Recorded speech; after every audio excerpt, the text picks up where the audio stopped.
अस्सलाम वालेकुम boys and welcome to my blog. आज हम जा रहे हैं H2 के टायर चेंज करवाने। ये जिससे ली थी उसने इस पे नैनकिंग लगाए हुए थे और अब मैंने सुपर कोर्सा SP मंगवाए हैं Pirelli के, और इसके टायर उतार के हम लगा देंगे ट्रेसर पे भी Pirelli के टायर लगे हुए हैं, लेकिन ट्रेसर पे जैसे आप देख सकते हैं ये क्रैक्स चेक करें, ये रहे क्रैक्स, एक सेकेंड, ये तो ये हो गए हैं एक्सपायर। तो H2 से टायर उतारेंगे हम, ठीक है, और हम लगा देंगे ट्रेसर के ऊपर। Let's go. इकबाल भाई की दुकान पे चलते हैं और उनसे कहते हैं इकबाल भाई टायर चेंज कर दें। और एक टिप मैं आपको दे दूं, H2 का माशाल्लाह स्टार्टअप, ये टेम्परेचर आप चेक करें। जब भी आपने बाइक सुबह के वक्त, दोपहर के वक्त, जब भी आपने निकालनी है, आपने इसका वार्म अप करना है लाजमी, कम से कम 50 डिग्रीज़ तक, 48, 50, 55 डिग्रीज़ तक कम से कम कर, ताकि ऑयल जो है वो अपने टेम्परेचर पे आ जाए। और इंजन की लॉन्ग लाइफ के लिए यही बेस्ट है।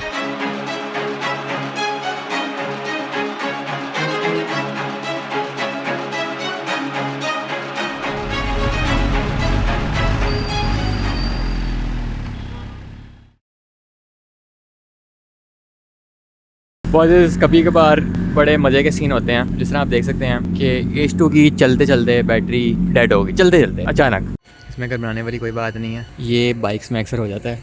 एक स्टोरी सुनाता हूँ कि एक 10R था, बिल्कुल ब्रांड न्यू, उसको लेके हम जा रहे थे वापस घर और वो रास्ते में बंद हो गया। बिल्कुल ब्रांड न्यू बाइक, 500 किलोमीटर चला हुआ, बिल्कुल ब्रांड न्यू फ्रेश पीस, नई बैटरी, चलते चलते डेड। और ये बैटरी चार्ज हो रही है लेकिन H2 स्टार्ट नहीं हो रहा। हमने दूसरी बैटरी लगा के देखी है, दूसरी बैटरी से H2 स्टार्ट हो जाता है। इसका मतलब है कि ओरिजिनल बैटरी डेड है। और अब बैटरी नहीं मंगवा रहा हूँ, रास्ते में है।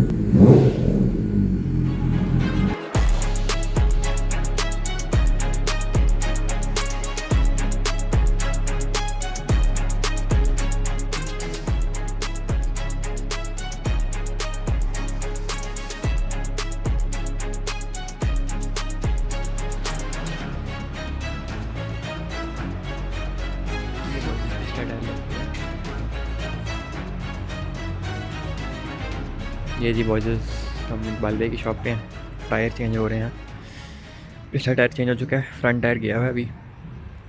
और जहाँ तक बैटरी, बॉयज़ ये चेक करें, एक चीज़ आई है माशाल्लाह माशाल्लाह, कावासाकी की ऑयजर 1700 सीसी। यार डायल्स चेक करो इसके, ओल्ड स्कूल डायल्स,